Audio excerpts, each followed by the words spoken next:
यानंतर एक महत्त्वाची बातमी बुलेटिनच्या सुरुवातीलाच येते। पुण्यात एक युवकांचा मोर्चा सुरू आहे। युवक काँग्रेसचा हा मोर्चा आहे। विना परवाना युवक काँग्रेसचा हा मोर्चा आहे। खरं तर कोणत्याही प्रकारची परवानगी या मोर्चासाठी युवक काँग्रेसनं घेतली नाहीये आणि त्यामुळे पोलिसांनी बेकायदेशीर काँग्रेसच्या या आंदोलकांना रोखलेलं आहे मोर्चा काढण्यापासून।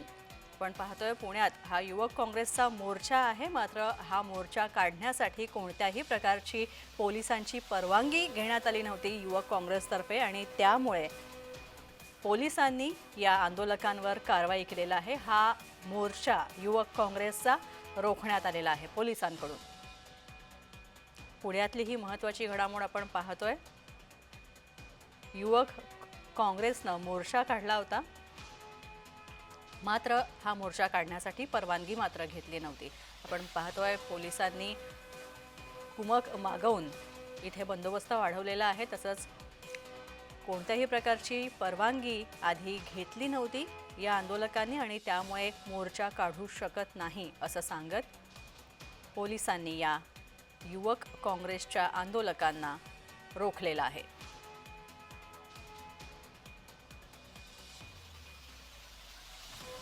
पुण्यातली बातमी ही आपण पाहतोय।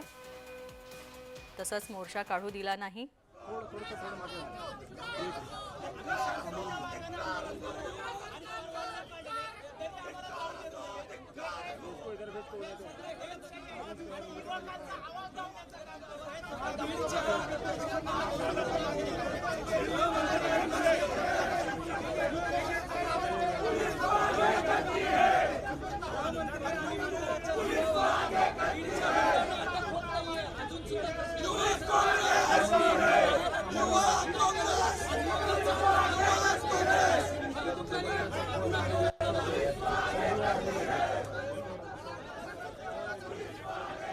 पण पाहतोय मोर्चा काढू देत नाहीयेत, कारण या मोर्चाची परवानगीच पोलिसांकडून युवक काँग्रेसनं घेतली नाहीये। कोणताही आंदोलन किंवा मोर्चा काढताना त्याच्या आधी पोलिसांची परवानगी ही आवश्यक असते, मात्र युवक काँग्रेसतर्फे कोणत्याही प्रकारची परवानगीच घेण्यात आली नव्हती पोलिसांची आणि त्यामुळे पुण्यात युवक काँग्रेसनं काढलेला हा मोर्चा रोखलेला आहे पोलिसांनी।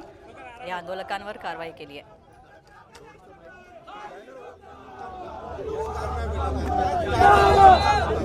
मुख्यमंत्रीला आमच्या युवकांचा न्याय नाही द्यायचा त्यांना आम्हाला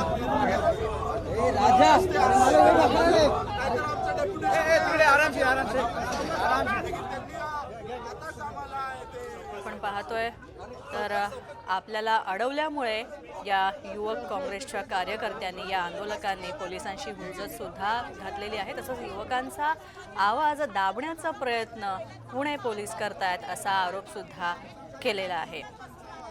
युवक काँग्रेसनं पुण्यात ही पदयात्रा काढलेली आहे, मात्र ही पदयात्रा पोलिसांनी अडवली आहे, कारण या आंदोलकांनी कोणत्याही प्रकारची परवानगी पोलिसांची घेतली नव्हती असं कारण देत त्यांनी ही पदयात्रा हा मोर्चा अडवलेला आहे।